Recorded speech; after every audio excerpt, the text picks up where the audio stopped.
Pitirim Sorokin on Community and Society, Gemeinschaft und Gesellschaft by Ferdinand nnies. Like many an eminent thinker, nnies was a man of one central idea, which he developed in its various ramifications in practically all his theoretical works. This central idea is, of course, his theory of Gemeinschaft and Gesellschaft, as two different modes of mentality and behavior, and as two different types of society. In its essentials, the theory did not originate with nnies. Like many fundamental categories of social thought, it is in a sense eternal, appearing long before nnies and reiterated after him. The Gemeinschaft type of mentality and society was extolled by Confucius.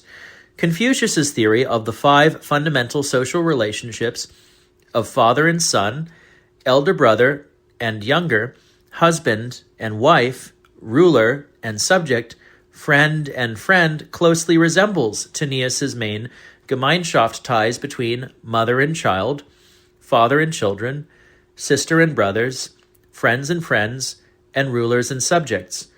Confucius not only unfolded the Gemeinschaft type of society, but also set it off against the Gesellschaft type.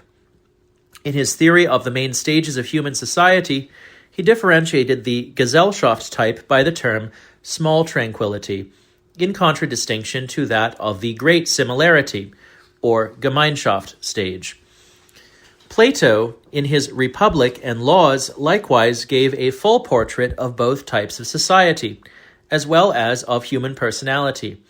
His ideal republic, especially the personality and social regime of the guardians, is clearly and definitely of the Gemeinschaft type, while his detailed picture of the oligarchic or capitalistic society and man is a conspicuous example of the Gesellschaft type.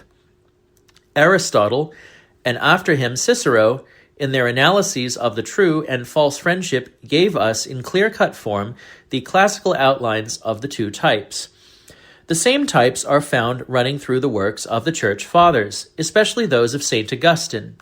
Here, the theory of the Church and the city of God as the corpus mysticum of Gemeinschaft type is contrasted to the society of man, depicted along the lines of the Gesellschaft type. Throughout the writings of the great medieval thinkers like Joachim de Fiore, Albertus Magnus, St. Thomas Aquinas, Nicolaus Cusanus, and others, the dichotomy persists. On the other hand, it is also the central idea of the great Arabian thinker Ibn Khaldun in his History of Berbers and in his Prolegomena to the Universal History. His analysis of both types is one of the most penetrating, detailed, and enlightening. In varied forms, the categories continued to function in the writings of the social thinkers of the later centuries.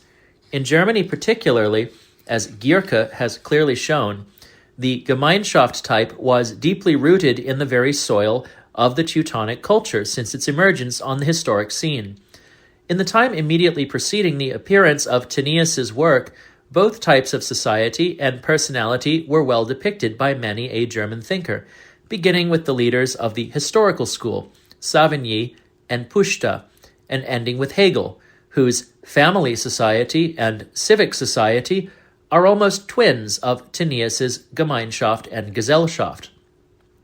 The two types continued to be reiterated after nnies by many, Durkheim, Makarowicz, Kistiakowsky, up to the writer of this preface. The above genealogy is mentioned not for the purpose of detracting from the value of the contribution made by nnies, but for establishing a proper historical perspective in regard to it.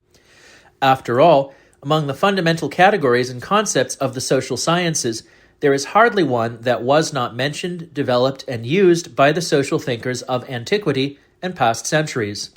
If a modern social scientist makes an artful use of them in his individual manner, showing their value and painting his own picture with their help, his contribution is made, and its greatness will depend upon the artistry used.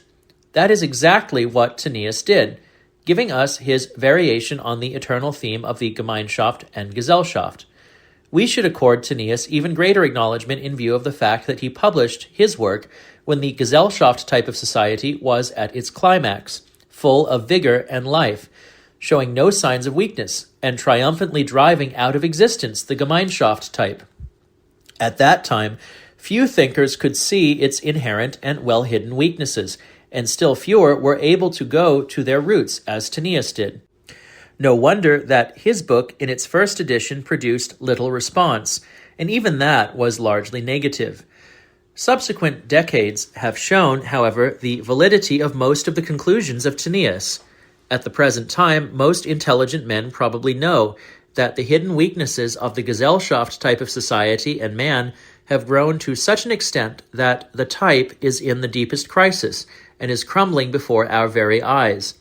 The contemporary crisis of what many call capitalistic or contractual society is but a different name for a crisis of the Gesellschaft type of society and man. From this standpoint, nnies' work is in a sense prophetic and has theoretical as well as a deep practical significance.